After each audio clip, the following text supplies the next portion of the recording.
In the village of Umuaja, there lived a certain man named Okocha. He was strong, kind, and hard-working. He was a butcher. He was married to Ejiro, who was weak, lazy, and very rude. All Okocha's efforts to make her a better person was in vain, because Ejiro was never interested. Many times, Okocha's kinsmen and family visited him because of Ejiro's behavior. They even advised him to send her away and marry another woman who will assist him in his journey of life. But Okocha refused, saying that he loves his wife so much that he believes as time goes on, she will change and be a better woman. A year later, Ejiro gave birth to a bouncing baby boy.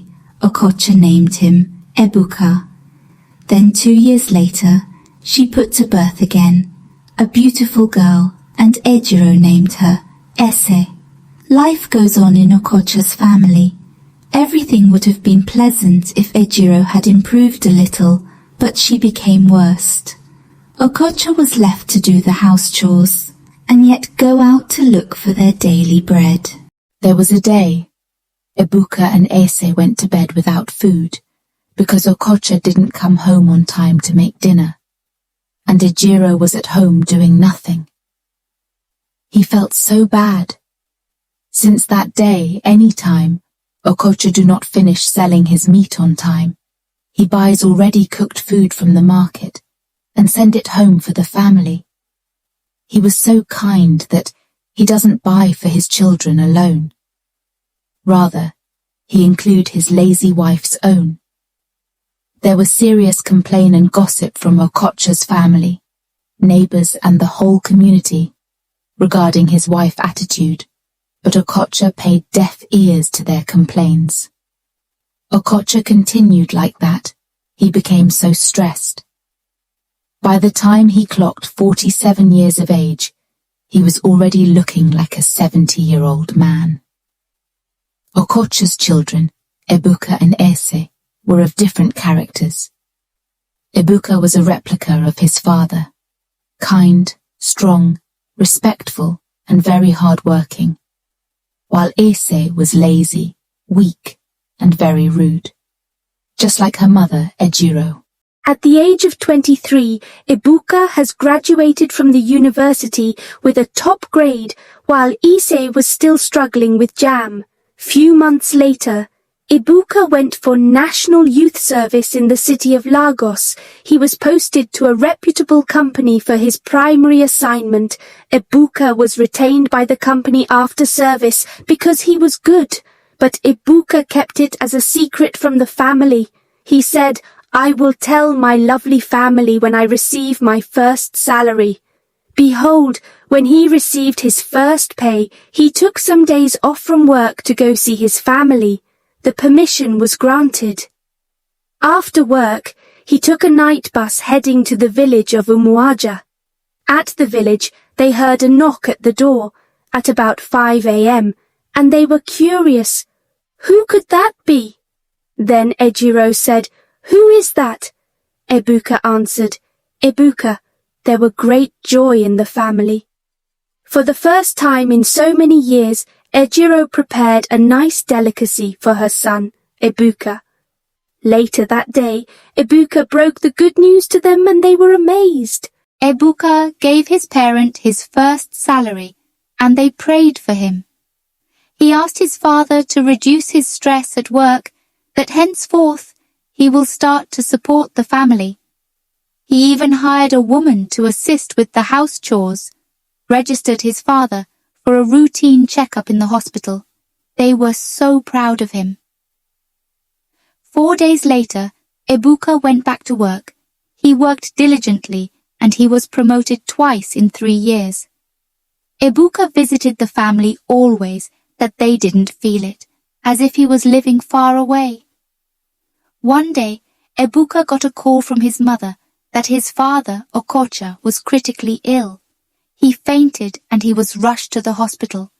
Ebuka's boss gave him permission to go and see him, and they even asked the company's driver to take him to the village. Ebuka met his father. He was so weak. Then he started crying. His father held his right hand. With the little strength he had, he said, "Ebuka, don't cry. You are a man. Men do not cry." Ebuka smiled at him and said, "Papa, I beg you don't die now." Still holding Ebuka's hand, Okocha said very softly, "When I die, promise me you will take care of my wife and your sister Is. Promise me, Ebuka." At the third time, Ebuka said, "Yes, I promise, Papa." Then he started crying.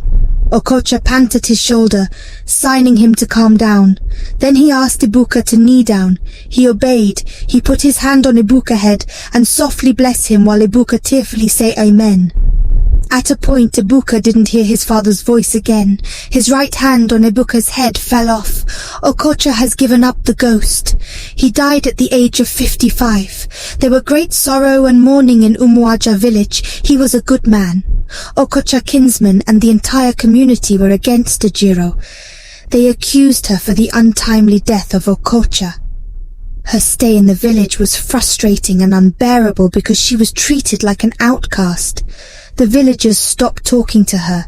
They refused to sell for her except Issei. 2 months later, the burial ceremony was carried out. Ebuka's company and his kinsmen helped him to give his father a befitting burial. As he was returning to the city, he took his mother and sister along with him to Lagos just to protect them. They lived together for 4 years.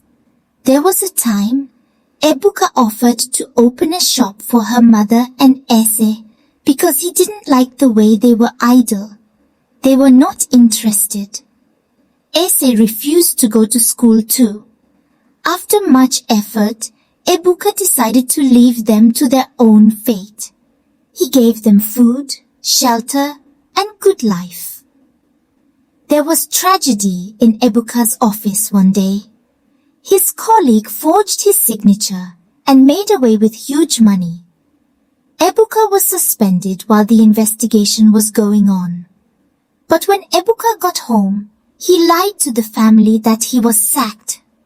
Immediately, their attitude towards him changed.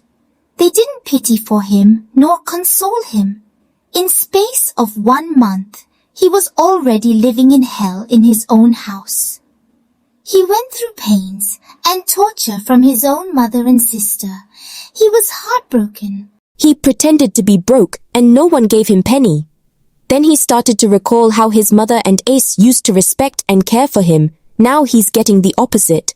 Then he prayed to God to vindicate him. He started to miss his late father again. Sometimes he wished he was still alive. 3 months later, he got a call from his office. He was scared that he might be arrested. He begged his only family to accompany him. They refused. On getting to the company's entrance, he was received like a king. Immediately, the manager apologized to him that they finally caught the culprit and he confessed to the crime as well. From that moment, he was promoted to an assistant branch manager with a furnished duplex and the latest Mercedes-Benz. Ebuka arrived home with a new car and the mother and sister were shocked. "What happened?" they asked with shame. Ebuka replied, "It took my suspension to finally see that you only want me when I can provide something." He told them everything. He told them how he lied about his suspension, how he pretended to be broke, and the new promotion and others. He expressed how disappointed he felt and he started crying. Ebuka's mother, Ejiro, quickly fell on her knees begging, crying that Ebuka should forget them, that they do not want to return back to the village. She started saying, "The villagers will never accept us. Please, my son, have mercy on us." Mother and daughter started blaming each other. Ebuka walked away from them and went inside his room. He started thinking. He didn't know the decision to take. Then he concluded on sending them back to the village.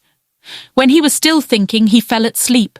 While Ebuka was sleeping, he dreamt of his father, begging him to forget them. Then his late father said, "Ebuka, please remember your promise and be wise." Then he woke up. Ebuka was so happy to see his father again. He started to think about the promise and the last word he said, "Be wise." Before morning, Ibuka has gotten a perfect plan. He called his mother Ejiro and his sister Eze. He told them he has forgiven them. They were so excited. They hugged him. Then Ibuka said, "I won't send you back to the village because of my beloved father." They screamed for joy again. Is started dancing. Then Ibuka said, "But you will stay here while I move to my new house. Don't worry, I will continue to pay the rent. And you are free to come visit me anytime you want, but you can't stay for more than a night." Instantly they were so cold because they wanted to follow him to the new duplex. Slowing, they said thank you simultaneously. 1 week later, Ibuka moved to his new duplex. 1 year later, Ibuka found the love of his life. Few months later, they got married and lived happily after.